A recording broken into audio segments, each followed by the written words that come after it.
Hello everyone! I hope you're having a good day so far. Today, we will be taking a look at week 2 of Inktober. All the drawings are done.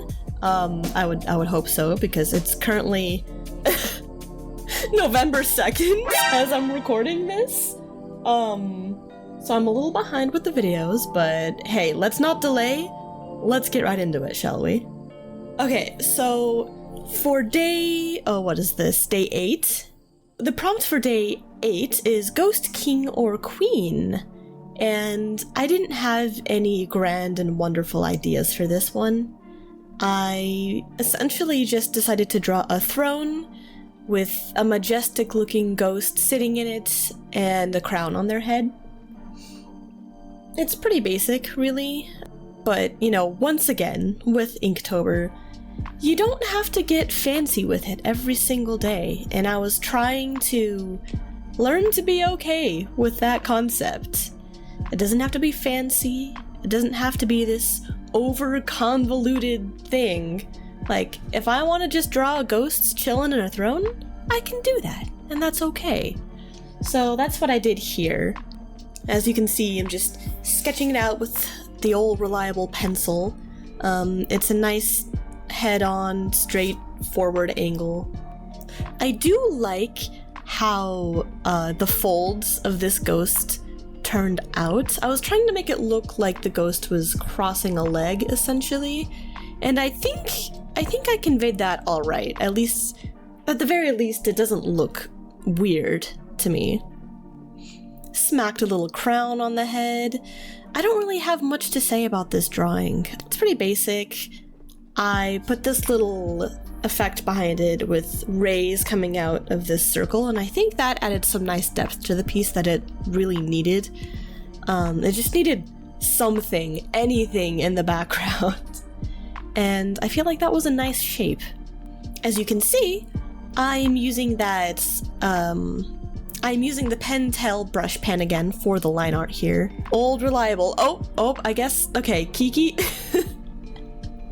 As you can see, Kiki hopped on my lap at some point during this drawing, so I kind of had to take a moment to just pet the cat. And of course, every single time she comes on my lap, I swear it's always when I'm trying to do the inking part of the process.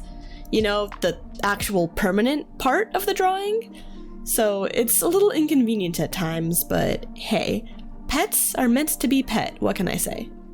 And then, you guessed it, we've got a grayscale marker going in here to add some shading to our little Ghost King. Although I do end up adding a little bit of color to this piece, surprisingly. The main part of the picture is in the black and white markers, but the background, I end up making it like a green color. So I think that green color really helped make it pop, actually. I also made the crown this dull golden color, and I think that little bit of color was just needed, in my opinion. It was looking a little bit dull, and this pop of color just added a bit of life to it. So yeah, nothing much to say about this one in particular, so here it is. Here is the final piece for day 8, Ghost King. Okay, so day 9 was one of my favorites from week 2. The prompt for day 9 was movie scene, and I was trying to think in advance, you know, what famous movie scene can I replicate here? And for those of you who don't know, one of my favorite movies is Tangled, so I thought, oh, yes, let me redo the lantern scene when they're on the boat, but, you know, make them little sheet ghosts. So that's what I did here. This one took me a little longer than some of the other Inktobers. There is a bit more detail in this piece because frankly, there's a lot of light sources in the background. I didn't worry myself too much with the light sources because I think I would have suffered if I was trying to be overly detailed with it, but the good news is I had the movie as a reference. So I looked up, what are they called? Screen caps. I looked up a screen cap of this scene to use as a reference. And that helped with the colors a lot. I have these water-based markers that I got. They are Creative Peak brand. There's a brush tip on them, and they actually blend really nice with each other. Even though they're water-based, the blending is pretty good, and since they're water-based, it doesn't bleed through the sketchbook. So once again, just water-based markers are so good for sketchbooks. Whenever I'm doing nice drawings, I do tend to prefer alcohol markers, but for the purpose of sketchbooking, water-based markers all the way. I cannot tell you how many sketchbook pages I have ruined with alcohol markers because they just bleed through to the other side. And I mean, I guess I could always paint over on the other side using acrylic marker or something to... Acrylic marker? I meant acrylic paint, although I suppose acrylic markers do exist, like Posca pens, but I digress. As I was saying, you can always paint over the other side with some like acrylic paint, but I'm not much of a painter, so yeah. Anyway, I do a gradient in the sky with this purple and this kind of dirty orangish brown color, and then I go through and add some shading to all of the lanterns. I try to make it look like they're glowing a little bit. As you can see, I have that test page in the back of my sketchbook where I just slap down a bunch of swatches to try and figure out what I'm doing with the colors. I'm generally pretty pleased with how this one turned out, although I will say the color of the water is a little strange to me. I was looking in the reference from the movie, but I don't know, I think I just got it slightly off a little bit. The highlights using the white gel pen did help a lot, but yeah, the water is just slightly off. But overall, I really actually liked how this drawing turned out. We got a nice glowing effect on all of the lanterns, and it's just cute. I love this movie so much, and I was really happy trying to recreate this scene with little she ghosts of all things. Very wholesome, very cute. Here is the result for day 9 with the prompt of movie scene. Okay, so day 10, we had a prompt of ghost love, I believe.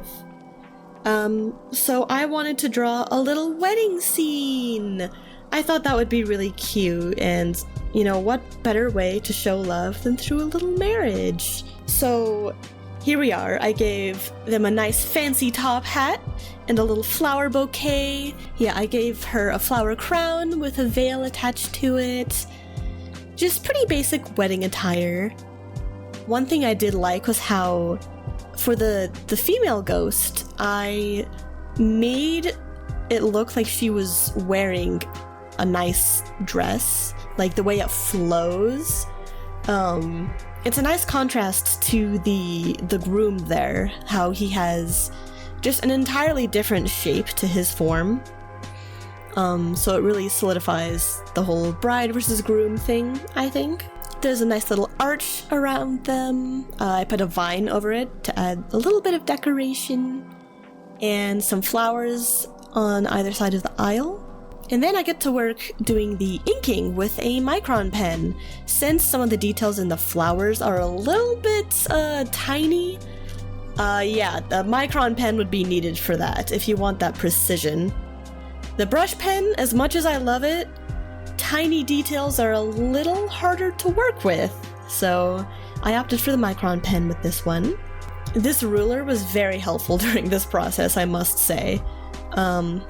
Just getting those nice straight lines.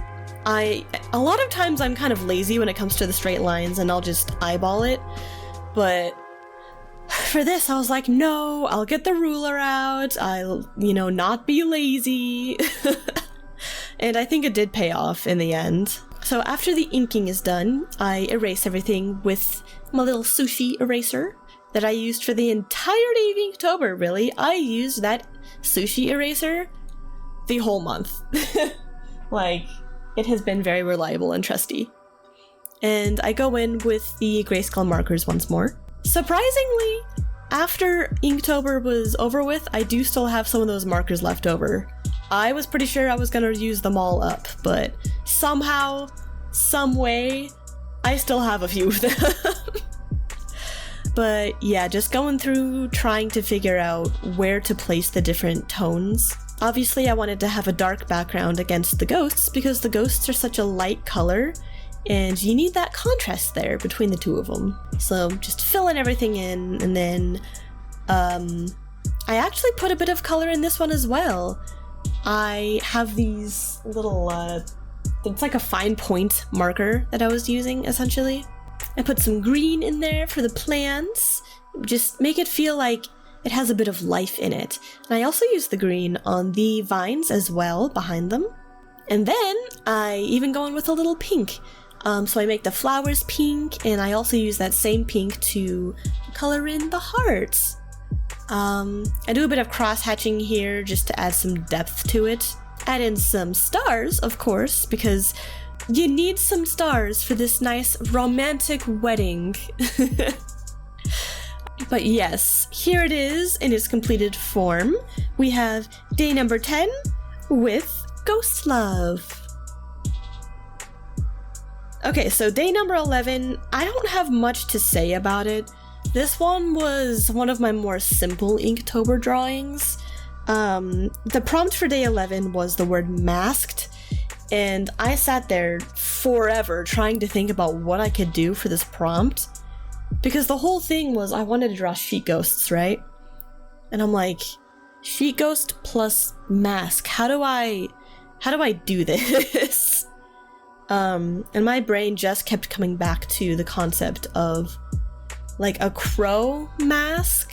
So that's what I did. I just drew a little sheet ghost with a little crow mask on. That's really it, honestly. The concept of this one wasn't too difficult. It's pretty basic, but I could not for the life of me think of something more interesting to do. I don't know, maybe it is interesting to you guys, but for me this one felt a little bit basic, I guess.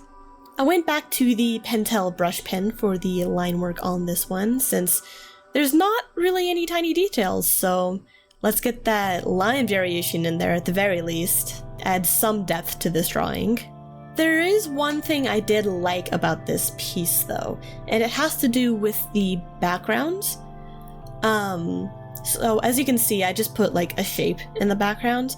However, the way I finished it, I actually really liked. I wanted to do something to make it look a little bit better because I feel like it was just missing something. So I took a white gel pen again, and since it's a crow raven mask, I decided to put a bunch of little feathers in the background of this shape. So with the white gel pen, I just went through using the same motions over and over to make little feathers in the background, and I feel like that tiny detail really helped this out a lot, because for a good portion of this drawing, I was just not happy with it. I mean, it looks fine, but the whole time I kept thinking, man, this needs more, this needs something.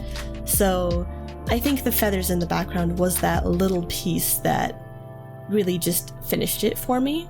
And then once I had that in the background, I felt a lot better about it. I said, okay, now that that's there, I don't have to feel bad about it, or I mean, I don't know why I would feel bad in the first place. It's the perfectionism coming in. I'm telling you guys, the perfectionism thing and the overachieving thing is rough when it comes to art. So I just had to tell myself, it's okay. It doesn't have to be super complex, and this is fine. This is acceptable. It's a daily art challenge. Not every single one is going to be a masterpiece, and that's fine. We're getting there slowly but surely. But yes, after the feathers are in place, the piece was finished. So here it is, nice and completed. We have day 11 masked. Okay, so we're on to day 12 now with the prompt of Ghost Baby! I was excited for this one because I had like a pretty clear picture in my head of what I wanted, and it just sounded fun. I don't think I've ever drawn a ghost baby before, so I wanted to draw this little baby bassinet? I'm not sure if that's the right word. It's like a stroller, a fancy baby stroller, like a vintage looking one almost. I thought about putting a binky in its mouth for a while, but it just was not looking right, so I eventually erased that. But yeah, we have a vintage looking baby stroller here. And actually, I put a little bat toy dangling down from the roof, and I thought that was a cute touch to it. And then we have one of the parents just standing near the little crib. I also put a bonnet on the baby, and I thought that was just a chef's kiss. The little bonnet was just so perfect. I feel like the bonnet really sold the whole baby thing, and it added a little cuteness factor to it that I really appreciated. Actually, wait, I'm just now realizing, I don't think I've said what challenge I'm doing specifically. My bad. Okay. I said it in the first video, but I will say it again. So, the challenge I am doing this month is not the official Inktober prompt. I am following a Ghostober prompt from FlukeLady, if you'd like to go support her. Yes, so if you're confused about these prompts or anything, I am following another prompt from FlukeLady. Yeah. So go support her if you'd like to. This was a really fun prompt list to do, and I really enjoyed it. Also, her art is really good. So, yeah, go support.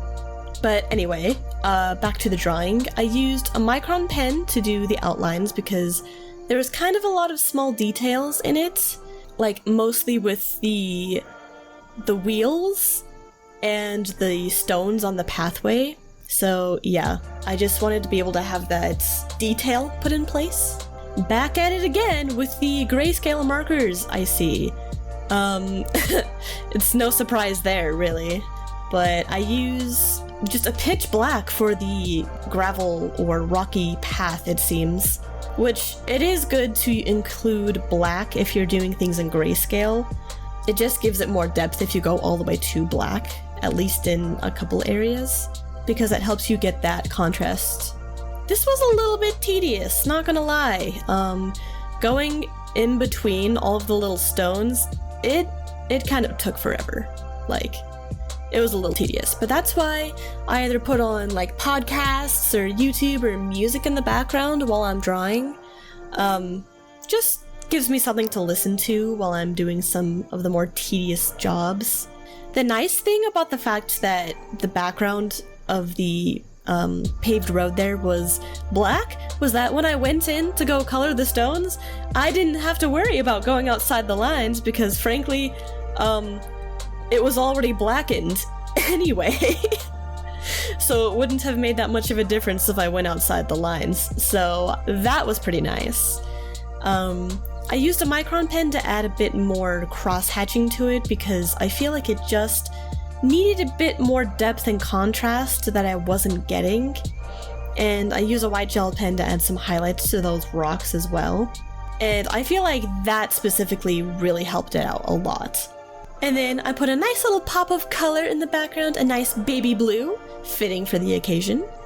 And here it is. Here is the finished result for day 12, Ghost Baby! Okay, so on to day 13. The word of the day for this was the word many.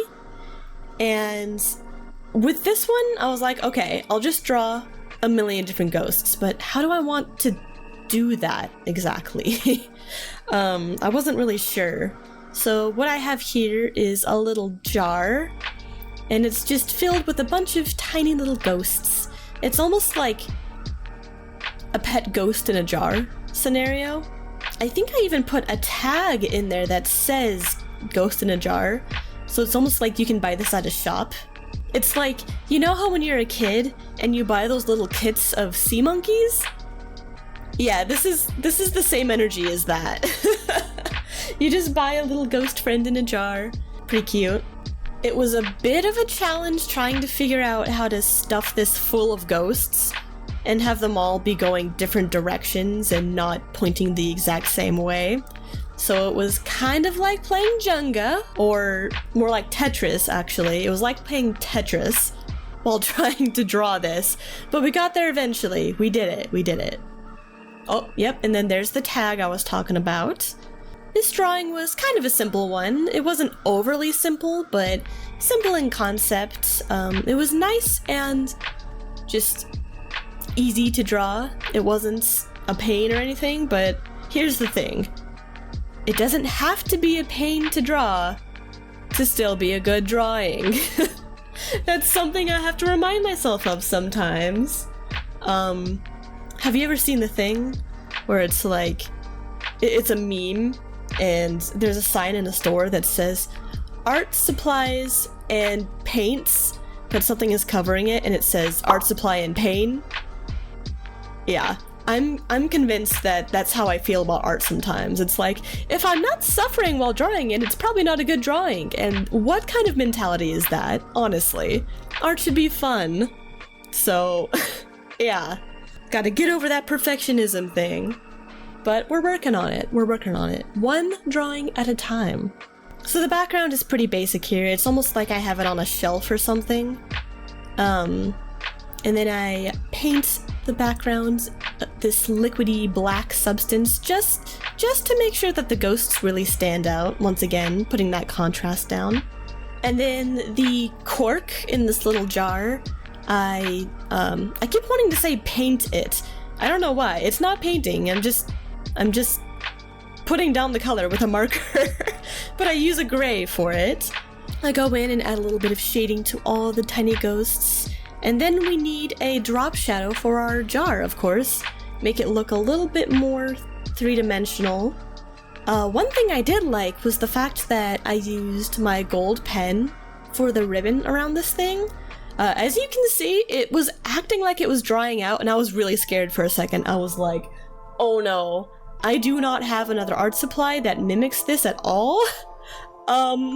Send help? Like, how am I gonna do this if it's that dry? But it's almost like it was taking a nap. It came back to life, so I was able to finish it up, thankfully. That would have been a little disastrous if it had completely just ran out. But here is the finished product with day 13, many. Okay, so day 14, the final day of week 2. Now, technically, the prompt for day 14 was Poltergeist, but I wasn't really feeling that prompt personally, so I kind of just decided to do a free day for this one.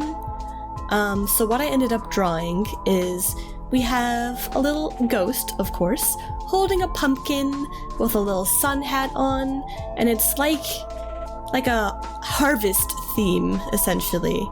So I put a couple more pumpkins down, trying to give it a more symmetrical kind of layout. And I put some bushes there. And the background I made circular once again, and then I turned it into a vine with some leaves coming off of it. I thought this would be nice and cute, just pumpkin, harvesty kind of theme. Because the term poltergeist to me is like scary. And I don't really do scary, to be honest. So I'm just like, let's have a cute little pumpkin one, shall we? And I love the sun hat. The sun hat makes me happy. I use one of my thicker liners here for this one. How do you describe the tips of this? It's not a brush tip, but it is like one of those flexible tips. So it's like a brush tip. What is it, a felt tip? I don't know. I'm having an issue remembering what they're called right now, but it's like the flexible ones. So you can still get the line variation in there, but it's not quite a brush tip marker. I was really bold going back in here with that golden pen again, but I truly think last time when it was dying, I don't know, maybe I had it upside down or something, so I just had to give it a moment to come back to life and have all of the ink flow downward, because it worked just fine for this drawing, so I don't know what the deal was. I'm going to assume I had it stored upside down or something, because even now, at the end of this challenge, that gold pen is still kicking. So, yeah. I use a pretty dark gray for the background, but once again, it's just because I feel like that's the best for adding contrast between the main figure here, which is the ghost. And the gold actually stands out really nicely compared to it as well. I was kind of surprised, actually, how much it sticks out. But that's a good thing. That's actually a very good thing. We love to see clarity within art. As you can see, I'm doing some cell shading on the bush. I tend to be more of a cell shading person, personally. I've never really been one of those people who leans toward the super smooth rendering. When it comes to art, I really like sharp lines. So sometimes I just try to lean into that more and do some cell shading, and even with the lines I'm using, maximizing on the angles instead of having a ton of curvy lines. Which, the lines are mostly curvy in this piece, but every now and then I make a really angular drawing, and I feel like it always has an interesting result whenever I do that. I throw in some stars in the end, of course, and then here we have it. Day 14, the free day I made for myself. Alrighty, so that does it with week 2 of Inktober. Let me know which one was your favorite out of the bunch. Personally, my favorite is either between the ghost baby or the movie scene one. Those ones are my favorites out of this batch. And that'll be it for this video. If you liked it, make sure to hit the like button, of course. Don't forget to hit subscribe. We are very close to 100 subscribers. Let's go! I appreciate all of you. Thank you so much for watching this far in the video. I hope you have a wonderful rest of your day, and I will see you next time. Bye-bye!